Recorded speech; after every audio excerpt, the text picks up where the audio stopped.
Live. Welcome to the Jolt podcast. My name is Natalie Ledwell. I'm Susan Leahy. And I'm today Kristine we have Carlson. we have a special guest. We have a friend. We're doing a threesome today. Kristine Carlson, who is a very, very good friend of ours, who also is here on Substack with us. And she is at Kristine Carlson, which is where you can find her on Substack. And the reason we have her here, not just because she's friends of ours, but because she's going through very similar things in life that we all are at the moment. That's right. Looking at this next chapter and figuring stuff out on the fly.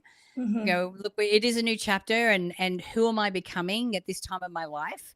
And you know, what does that look like? Well, and what was so funny, Nat, is as you're saying, we're all figuring it out. All three of us kind of looked at each other and realized this is kind of our first live doing it like this. And so yes, we are just figuring it out. And that's what's so much fun about this, right? It's not about knowing how to do it. It's about jumping in and letting yourself do it. So yeah. And on all levels, we're trying to figure it out. Yep.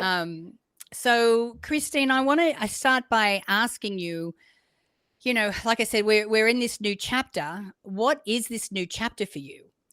Like, where have you come from, and you know, stepping into this new version of yourself and your life, you know, what does that look like for you? Well, I think, like you said, we're all in so many ways, because of technology and because of the fast moving pace of life these days, we're all stepping in a new way, and, you know, trying to figure out, like, how does this AI, for example, work with our business model? How do we reinvent and pivot and turn, you know, toward ways that, you know, not to turn away from it, but to figure out how to use it and also still maintain our authenticity. So there's the business side of things. And then for me, the personal part of my life, you know, I went through a huge life change nearly 20 years ago now. Wow. So I would have to say that during, you know, when I lost my beloved husband 20 years ago, it was a huge reinvention, you know, just a complete annihilation of the life I knew.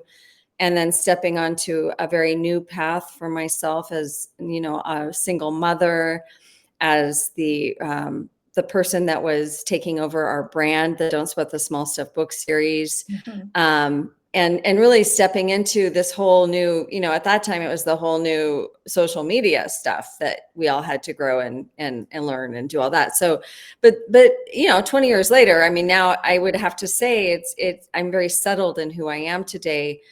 Well, I have recently invited a man to live in my house for the first time. That's a reinvention that I'm going through. Yeah. That's a situation. Yeah. That's a reinvention. I haven't lived with anybody like that for 20 years. So that's a different experience. Although I have to say it's going very well. We know each other very, very well. It's been an 18-year dating relationship. So so it wasn't like this new thing, you know. We dated for 18 years. But it's still a big change. 18 it's years, a huge and then change. To move in together, it's still a monumental change. So yeah, it's a big change. But I think because we are so familiar with each other, mm-hmm. it wasn't like, it's not new, you know, but it's new to live together permanently. So I mean, I am in that place, and I think that if I was going to give any tips and tools for anyone who's going through large change and transition, you know, I would say first year, you know, try and just be really gentle and compassionate with yourself. You know, like if you're going through a huge career change, or, you know, like Natalie, you just said you're going through a big change, you know, be more compassionate and gentle with yourself, and take that time to really focus on yourself. Because when we've, you know, gone through like a change in relationship or a change in career, you know, that is our moment. It's like a moment in time that we get to just say, wow, what is it that I need now? What is it that I want? What is it that is in my heart's deepest desire? Mm-hmm. And I think the inquiry that you go through is the most important part of the reinvention, is like, kind of reacquainting yourself with yourself, you know, and don't you think? Yeah. Oh. So as I shared with you before we started recording today, I ended a 6-year relationship, and I was living with him, and you know, obviously there were things that were leading up to that for me to make that decision, but it throws your life in disarray. You know, it's like, I'm like, oh my God, now I have to figure out, where am I going to live? What am I going to do? And, you know, so, but living with another person, you know, I was single for 10 years. And then I met him, and then we tried the living together thing, and it's such a major adjustment.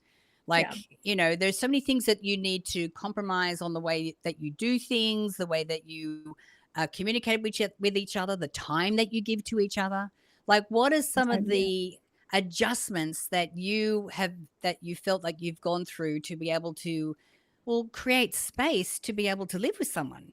Well, I mean, the first thing was I had to clean out, like I had 2 massively overstuffed walk-in closets that I completely enjoyed.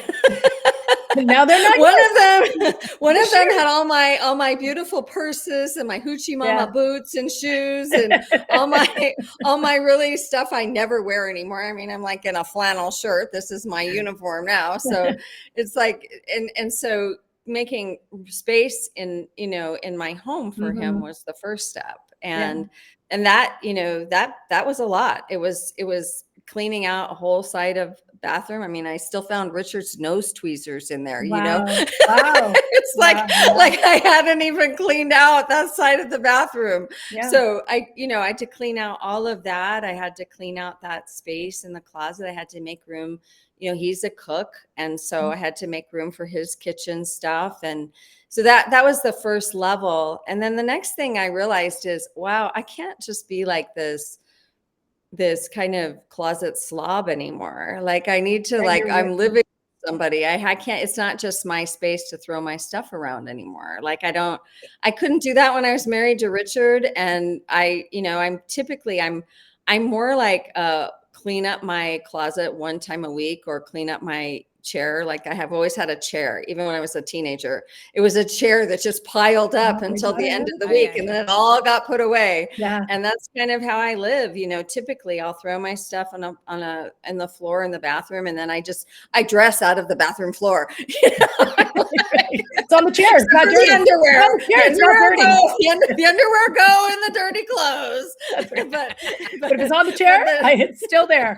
But the jammies and the things that I just, I'm going to grab, I just grab them from the bathroom floor, and I just realized, wow, I shouldn't do that anymore, because it's not fair, to sharing space with somebody, to have them live with my sense of clutter, which I can live with easily, might not be his best.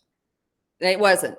So I knew that already. So and then that made me feel better too, though, because there was a part of me, I have really tidy friends, and sometimes I travel with them, and my closet my suitcase is like that mess suitcase, and they're all like folding everything up really neatly every day. And I'm like, oh God, shit, I wish I was like that. You're like, but I have a chair. All right. Something that I'm listening to that I think is interesting in all of this conversation, which spans 20 years, is that we as human beings get jolted throughout our life. When your husband died, it was a jolt, right? It was a jolt to the nervous system. When you had to step into a new phase of your career, it's a jolt. When your relationship ended, it's a jolt. Someone moving in, it's a jolt. We get jolted all the time. And I think that we're almost used to the hard jolts, the negative jolts, the things that really rock our world. And it's like that leave us like,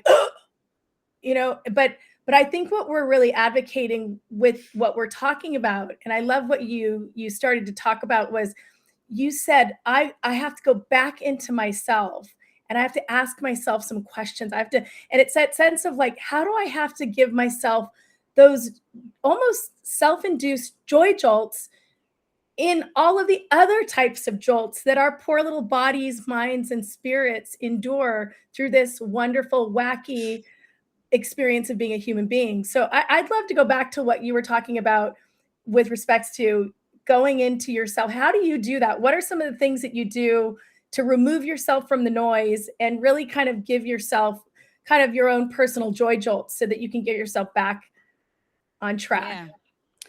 Well, I would say that getting back to joy is really its own journey. That I think what you have to realize, whether, whatever kind of loss you're going through, you have to realize that you're going to have a range of emotions that you go through. But you don't want to also cut yourself off from joy, because there's also joy present in grief. Yeah. And, it's really, I think what it goes back to is, if you can learn to live really presently with yourself. And I think it's hard, because if you go through what you're calling a jolt, or, it shakes your soul. And so it does shake your nervous system up. And there is a time where you're just surviving, and you're just really just getting through each day. But if you can honor that time, and also allow yourself to feel the feelings that you have without denying them. Because one of the dangers of always seeking happiness or joy is that you have to kind of go through the journey to get there on a daily basis, right? So, but if you allow yourself your sad moments, it's like what Kahlil Gibran says in The Prophet, that your joy is your greatest sorrow unmasked. Yeah. And so you carve out this space in yourself for joy when you allow yourself to feel all your feelings. Yeah. And I feel like that's sometimes why we are living in a joyless world, because we're living in a world where people aren't really feeling all the feels. Oh, they aren't. Yeah, right? They're denying themselves. Well, it's scary. I think it's scary.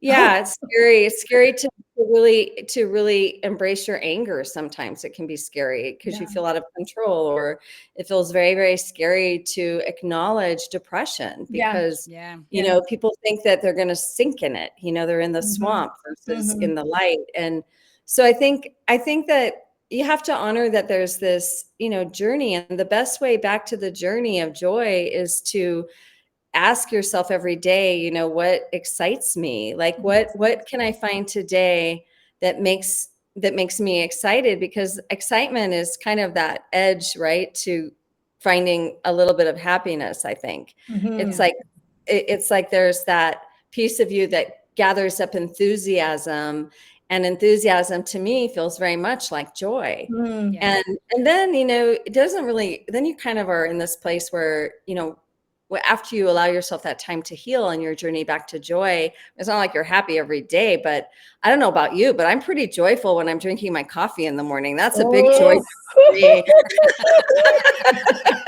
But this is important that you say this, because not every day is it going to be, joy is, me traveling and being with my girlfriends. And, sometimes it could just be going for a walk. That's or the best enjoying a cup of coffee. It could be something simple, because when you are feeling low frequency emotions, I don't like to call them bad, but I go with low frequency. You're not expected to go from that to joy directly, but you can go from that to feeling neutral, or feeling okay, or just having a moment where because I think a lot of people now, we're numbing ourselves out, because oh my God, the world is a lot right now. It is a lot. It is a lot. Take Easter morning, for example. Whoa. Whoa. Like a lot. A lot. Yeah. That was a whole lot. So, but when we numb out to wanting to feeling alarmed, or, anxious or whatever, we're also numbing out the good emotions. You don't just pick and choose. It's like you numb out everything. So giving yourself permission and creating the space to allow yourself to feel all the feels. But know that, because I understand that, when I get depressed, I'm like, I don't want to get sucked into that vortex. Because I don't know if I'll be able to get myself back out again. And finding the need and the necessity, and then having the courage to really hold the space for that conversation. I'm thinking about it this morning. I woke up, I've been sick as a dog for the past, I'm surprised I'm here. I'm surprised too. I'm really happy. I'm happy too.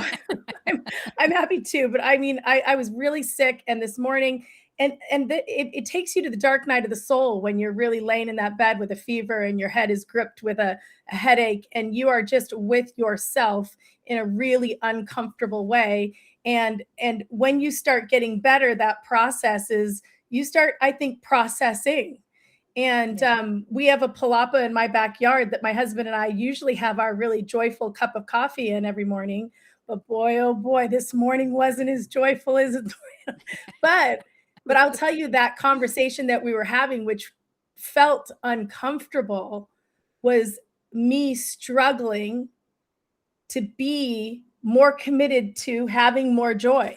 So it's that sense of, I like, even in the uncomfortable conversations, honoring that there is such an important place. And I think a lot of times women aren't given the space, the trust, the honor. I don't know what it is, but it's like, oh, if we're having an uncomfortable conversation, it's, oh, you're crazy. Oh, you're nagging. Oh, you know what? No, you're not. You're struggling for greater joy. Yeah. What if your discomfort and your pain, and honoring it and talking about it, is where is the jumping off point, so that you can get back to that frequency that's always available to you, right? Yeah. But in greater quantity. And that's what I think I was feeling that this morning. I just feel this huge amount of gratitude that I was able to sit under that palapa, which is usually, we call it the happy palapa, drinking our coffee. But today it was really, we were kind of confronting some issues, but I saw it as a conversation for joy, even though it was really uncomfortable. Well, it's part of the journey that Kristine was saying. Yeah. The journey huge. to get there. Yeah. So, Kristine, with your, with this big life decision and inviting someone into your home, like, I'm imagining that it's not joyful every moment of every day. Mm-hmm. Like, how do you navigate, the compromises and the rubs? Because, I know with me, like, Bert and I would do things very differently. It was like, I had to kind of release a lot of, that's how he does it, and that's okay. But at your house, you do this, and in my house, I do this. But, how do you, how have you been feeling about all of that? Yeah. Well, I think that's kind of where don't sweat the small stuff comes in. Yeah. Now you really understand why that book exists. You're like, I think the whole thing about, like, also, you learn this raising your kids, choosing your battles is really like an important. So I have very few things. So I happen to be a very easygoing person, but I have a couple of house rules. One is, I don't like shoes in the house. I feel like shoes, it's like bringing bottom feeders in your house. It's like your shoes go everywhere, and there's every kind of dirt on the bottom of your shoes. Why would you walk in your house into your clean floors with your shoes on? To me, that's just like a big, I always take my shoes off when I enter somebody else's house, whether they have that rule or not. And I have that rule. So I did notice a few times I had to ask him. It'd be so funny if he shows up on the slide. It'd be so funny. But anyways, a few times I had to ask him. Example in real time. Because the other thing is, I've never wanted to be a nag. I don't like to nag. I'm not, I wouldn't say I'm totally conflict averse, but I don't really like a lot of conflict. Like, I like a really peaceful home. I like everything to just kind of roll. And I don't, if it was stressful or not peaceful having him there, I wouldn't invite him there. You know what I mean? It would just, it's super important to me that my environment and my home is sacred, and it's a sacred space. It's like a healing space almost. So I just really careful, about what kind of energy and everything. And so that's one thing. So I had to ask him a couple times to take his shoes off. And then what I said was, because about the third time I said, hey, I just want to talk to you about something. And he was like, okay. And I'm like, so I don't want to be a nag, and I won't nag you. I'm just going to tell you that right now. But if you can't honor the few things that I've asked you to do, I'm going to notice every time that you have your shoes on. I'm going to notice, but I'm not going to say anything. But if I don't say anything to you, it's going to build up. Yeah. And he's a really smart guy. It's going to build up in me. Yeah. It's going to build up in me. And I know that, but I'm not going to nag you about it, but just know that I'll know when you're wearing your shoes. Yeah. And he just, and I'll also know when you're not, and it's going to turn me on. Yeah. So you know what? He started really taking his shoes off after I put it to him that way. And I do notice that when there is something that I need to talk with him about, if I'm really gentle and I come at it from a very, like, there's this kind of sweet, firm but soft space that I find in myself. If I speak from that place and I'm not attacking and I'm not mad and I just say, hey, I really need to talk to you about this. It's something that really, like you say, he says something, it's tone, like it's something that really hurt my feelings when you said it. And the reason why is this. Now, what I do, which is different probably than some people, is I actually don't react in the moment very often. If I do, you must have really stepped on my toes, because I'm like the kind of girl, if you step on my toes once, I go, ouch, get off my toes. And if you step on my toes twice, I'm like, get the fuck off my toes. Are you a foot person? Are you a foot person? No, but that's the kind of how I am. But I'm like, so, but I do notice with a partnership, tone really matters. And I learned this in my marriage too, that if you come at it from a very soft place, not an attacking place, the reaction's usually going to be a lot better and a lot more like they're going to kind of meet you more where you are. And I think men are just in general, they're kind of soft squeezers that way, like you can really work with them in that capacity of just coming at it from a very soft place instead of this attacking. And I think what I like about what you said is that you position this conversation as this is an important conversation. Bert and I used to call it a pineapple conversation.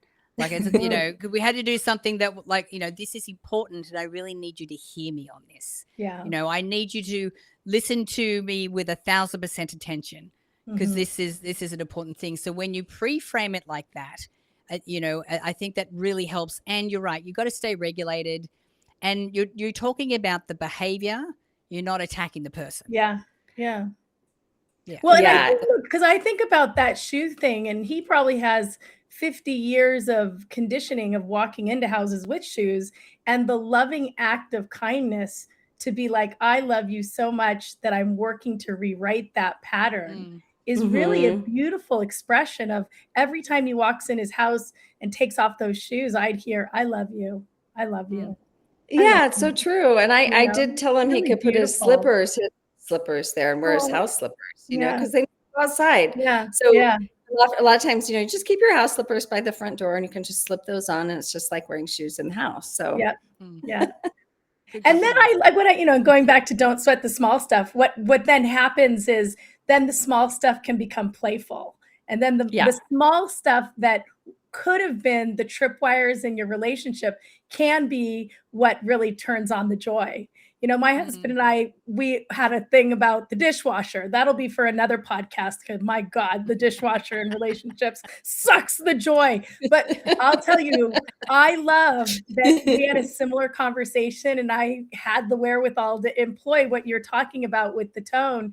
And my God, thank God, because now the dishwasher is a fun, playful place for us rather than a space of confrontation or disconnect. And so I think that, that doorway into your home is now a loving act of kindness. And it's all because of really how you chose to deliver the message. Yeah. Right. What a lovely way to end our podcast today. On that very delicious, high, joyful note. So if you are listening to us on a platform that is not Substack, we encourage you to come over and find us on Substack and join the community. Become a Jolter and join the community. And you can come and find us at thejoyjolt.com. That'll take you straight to our Substack page, so you can find us there. We are going to head off for today, but we're actually going to be coming back in a minute for our paid subscribers and for our community. We're going to be doing a little behind the scenes, a little bit of a deeper conversation with Kristine for our community. So thank you all for joining us. It's been an absolute pleasure. And thank you, ladies. How fun this has been. Bye.